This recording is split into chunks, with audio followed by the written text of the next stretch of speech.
So let's go ahead and jump right into this. We're going to be tonight talking a little bit about Debby. We're going to start with that since we have some people in the VC right now that can give us a ground game and understanding of what's going on and what has happened. We're going to spend the first about 15 to 20 minutes of that doing that, and then we're going to shift our focus to the new area of interest. So let's go ahead and jump right into it. Let's go ahead and show you what we're potentially looking at. Here's what we have with tropical depression. Debby, what's up?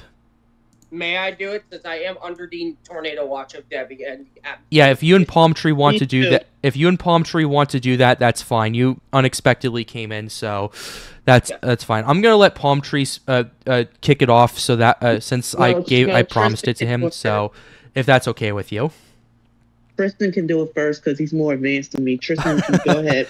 All right, are you sure? To be fair, everybody's advanced in here. Yeah. All right, Tristan. If you're okay with that, you can go ahead and go first. Right now, Debby is in the process of an ex-tropical transformation as it goes from northern North Carolina towards Virginia. Right now, Washington, D.C. in the Mid-Atlantic, my area. Yes, I was near those couple of cells that had multiple confirmed tornadoes across Virginia today, including Fredericksburg, including Fredericksburg, Spotsylvania, going into Frederick. Right now, the tropical tornado threat is in effect for the Washington, D.C. metro for a whopping 12 hours until 7 a.m. tomorrow morning, which is one of the longest tornado watches that D.C. has ever had recently. Right now, as we're looking at the radar, you can see that rain shield has made our hodographs, which helped do turning in the atmosphere and the critical angle, has showed that we're kind of a little bit more out of the threat. But now we're getting a space of clearing. There's a warm front located just south of that convection. What that's going to do is re-amp our atmosphere. You see that second bandwidth supercells that are going across Virginia. If those can get those mature updrafts with the dry air surrounding it, we could easily see a few more tornado warnings. We've had confirmed tornadoes, especially a few decent TDS, tornado debris signatures, across Virginia today. Yesterday, we had, and Delaware had the first PDS tornado warning in the history of its state since weather records began by Debby. So again, tropical tornadoes breaking records. Right now, the threat, and the high risk of flooding. I have seen so many reports of flooding. Please turn around, don't drown. The Appalachian Mountains are made for flash, flooding, and lift. You just do not drive in flooded roadways. I'm hoping people are not driving tonight in this massive part of the Appalachians. But if you are, please be very careful. It is nighttime. Most flash flooding deaths at night occur in vehicles. Don't think you can drive in the floodwaters. Just turn around and don't drown. The tornado threat will subside a tiny bit, but in trade, the storm relative helicity, which is the spin in the atmosphere, will get a bit stronger as Debby goes through its tropical transition with the trough position and its mesoscalic setup. And that's it. All right, thank you very much, Tristan. Before we get to Palm Tree, Sunny has joined this VC right now. Sunny, go ahead and say hello to everybody. Hello, everybody. All right. It's good to see you. All right, Palm Tree, go ahead and go right ahead. All right. All right. So I'm in DC. Not revealing any more than that. But yeah. But we're under a tornado watch until 7 a.m. AFK.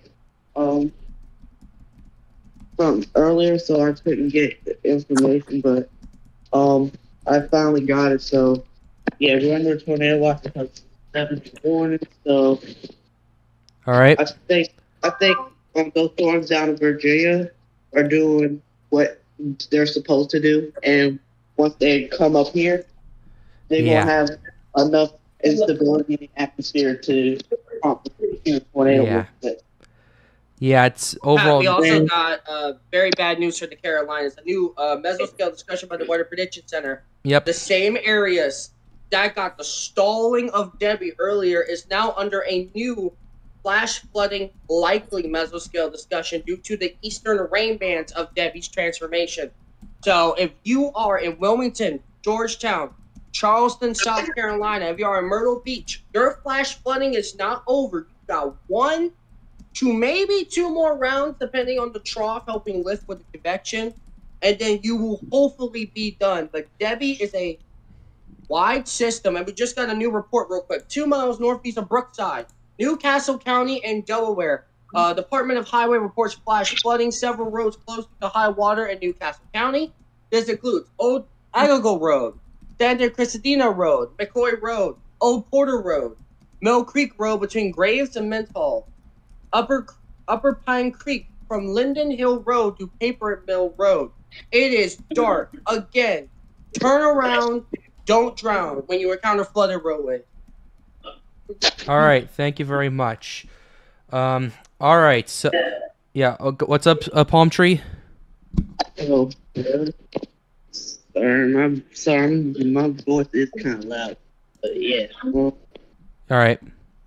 But about what I said about the tornado watch, yeah. Sure. Once the storms mature in Virginia, which they already are, and they come up to where we at up here, they're going to at least prompt a couple to a few tornadoes. So if I was you and y'all live in the DMV area, y'all watch out, because we will interrupt if there's a tornado warning in 100%. Our area. But we're going to mainly be talking about the new disturbance that's heading for the Lesser Antilles. Yeah. But yeah, if there's any tornado warnings in that area, we will interrupt abruptly. Okay, that's. Real quick before we go to the new disturbance. Yeah, I wanted to say one more thing, but go ahead. The high risk of flash flooding has now been narrowed down towards the Appalachian Mountains of Virginia, basically from the southwestern part of the NWSD market towards Roanoke, I believe. Yep. And then the moderate risk had actually been extended back to North Carolina for a brief moment here because of the new bands coming from Debby and the soils being saturated. So, again, turn around, don't drown, be careful of landslides, don't encounter flooded roadways. And MBOT gave me, they're continuing the flash flood warning for Berks and Chester counties in Pennsylvania until midnight Eastern time. All right, thank you very much, Tristan. Justin, I know you've been tuning in from North Carolina. Could you give us what's your thoughts of what's been going on down there and just kind of everything that's been going down there? Yeah, so last night, I think late last night, early this morning was really bad. The initial rain bands that hit and the supercells that came on shore were pretty powerful. I got woken up several times by flash flood warnings, tornado warnings even. There's this kind of an interesting story. There was a PDS tornado warning issued not too far from Raleigh, and the supercell associated with it, which did have a tornado, confirmed tornado, was heading up towards Raleigh. And I was kind of nervous because I was like, shoot, what if this hits Raleigh and becomes like a really big problem or maybe something like that? Thankfully, the tornado lifted beforehand, but there were several tornadoes that occurred in the Piedmont, North Carolina, and there's been damage reports, lots of flooding. For the rainfall, I don't think the rainfall totals added up to be quite as high as it was initially thought. Like, I remember seeing like 8 to 12 inches was possible for the Piedmont, but it ended up being like closer to 6, sometimes 7 inches for some isolated places. It could have been worse, but honestly, with the tornadoes, like how there's been 22, 23 tornado warnings issued in North Carolina, and like 7 of them being confirmed tornadoes, I think the tornado threat was actually quite a bit higher than I was initially expecting. It was pretty bad. All right. Well, I will say this, and the reason why for that is because there was a lot when Debby was redoing her center. She didn't really have the big convection until pretty much near landfall. So what you ended up seeing is that the dry air ended up getting towards some of the rain, while the supercells in the storm in the right band that were able to materialize. I saw the TDSs; they were actually pretty extreme for tropical tornadoes. So yes, what you saw there was the more mature supercells on the right side getting their act together, while most of your heavy rain didn't happen until it was making landfall. So it ended, and because it was moving faster due to the trough, you had a little bit less rain. Areas in Virginia, though, have not gotten so lucky as you did. Yeah. Mm. All right. Justin, do you have any more you'd like to add? No, that's pretty much it. All right. Okay, so Brendan, you've been listening to all of this. You know what's been going on with Debby. What is your kind of input in regards to what's going on, what will be going on before we pivot to the Caribbean? Yeah, so, well, like you alluded to, Pat, I think everybody here did a great job, especially those that have observed this on the ground and describing what this system has done. And I think this needs to be, for those that are watching the live stream, just a lesson, a really tough lesson to know. And that is, a lot of times we think about tropical storms as not being severe. I would actually argue the opposite. In this case, we had some pretty severe flooding, and we're still seeing that today. That especially was true for the folks in the Carolinas, especially coastal Carolinas. And that was a problem because it was further exacerbated by people not evacuating because it's a tropical storm. It's no big deal. But unfortunately, we lost lives because there were a lot more people out on the roads, a lot more people that perished due to the flooding. So I think, Debby, when it's all said and done, I don't think this is going to be considered a retired storm, especially since this isn't technically historic flooding compared to what the Carolinas have seen in the past. However, I think this will serve as a system where people look back and go, you know what? When you have a system that goes quasi-stationary, it can still be pretty lethal, especially when we're talking about rainfall and even tornadoes, as we've seen. Absolutely. Yes, there was the first death by a tornado, unfortunately, in North Carolina. Yep. So. Yes, and our heart, thoughts, and prayers do go out to their family. Yeah. So, yes. And that's why we say tropical tornadoes should not be taken light. I know they're tornadoes, but I think what people don't realize is that, in my opinion, tropical tornadoes are different than normal tornadoes.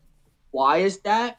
It's because they're more low top. You can't really get a sense of the rotation most of the time on the velocity radar. So National Weather Service offices sometimes have to guess and hope they make the right decision. Sometimes they do, sometimes they don't, but it's not their fault because it's low top. This is why we say take every tornado warning seriously and make sure you have a safe place to go.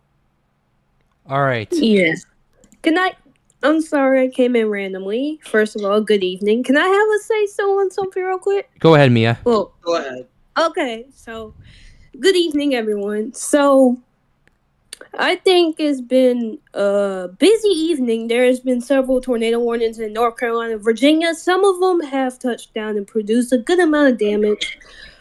And it's interesting because I had 2 rotations come over my house, and like Tristan said on how quickly they formed, it was so quick I didn't even know that was here until it came over my house. So for those of you in the Virginia, North Carolina, Washington, Maryland-ish, DC, and Delaware-ish area, y'all need to keep an eye out tonight for the chance. Yeah, I know. Nighttime rotations. Yeah, go ahead, Sonny. Yeah. And flooding. Oh, sorry. And You almost flooding. done? Sorry. Yes, I'm finished. Sorry, That's all my I bad, wanted to Mia. Okay. You're fine. All right. Bye-bye. Yep, bye, Mia. All right, Sonny, you've been waiting for a while. Would you like to add any final thoughts before we move on? Yeah, I just keep watching that tornadoes that over my area. My friends are engaged tonight. You're cutting out. Yeah, my friends are engaged tonight. Oh, one more thing. What's up? Those supercells in Virginia look like they have that fierce look already, heading up towards the coast. Yeah, I'm seeing it. Yeah, those mature storms. You see how the dry air is taking out a lot of the shower activity and leaving the strongest cells to be able to mature. That's what's going on. So they're likely developing their updrafts now. I expect a few tornado warnings issued by NWSDC pretty soon. Wakefield just did multiple flash flood reports. New flood warning for Newcastle County, Delaware until 12 a.m. I will be looking out. Since I am under the tornado watch until 7, I am paying close attention. So if we do get a tornado warning, I will sadly have to interrupt. But unless we get a tornado warning, Sure. I think it's time for the unless anyone has any thoughts, unless the disturbance in the Caribbean and the future of the African monsoon with the waves. All right. Yeah, we're going to go ahead and pivot over to there. Thank you very much for that, Yeah, this Tristan. took longer than expected. No, this is fine. This is fine. All right. So now we're gonna go ahead and move on to what I think a lot of you guys clicked on and wanted me to cover. I wanted to take the first 15 minutes to kind of cover what was going on with Debby because of the flash flood risk and the tornado risk, and I also have some contributors from Maryland, D.C., and Virginia in here that wanted to requested to talk about this. So. I want to ask a question. I apologize. Do tropical supercells rotate? Yes. They rotate. It depends on the atmosphere around the tropical system. If it's a hurricane or a tropical storm that doesn't have any interaction, they do spin, but they mostly spin low top. Now, let's say it's going for an ex-tropical transition. Then, if they're able to get the right structure and the right combo, barrel was a perfect example of the trough dry air combo with the ex-tropical transition, as it was coming from a tropical storm towards its remnants. Perfect example of when you get the right conditions. But most tropical tornadoes are low top and weak. Not all of them, but most of them. But yes, they do rotate and are very tricky to warn. So if you're under a tornado warning, even if nothing happens, just be safe. Go to the lowest level of your home.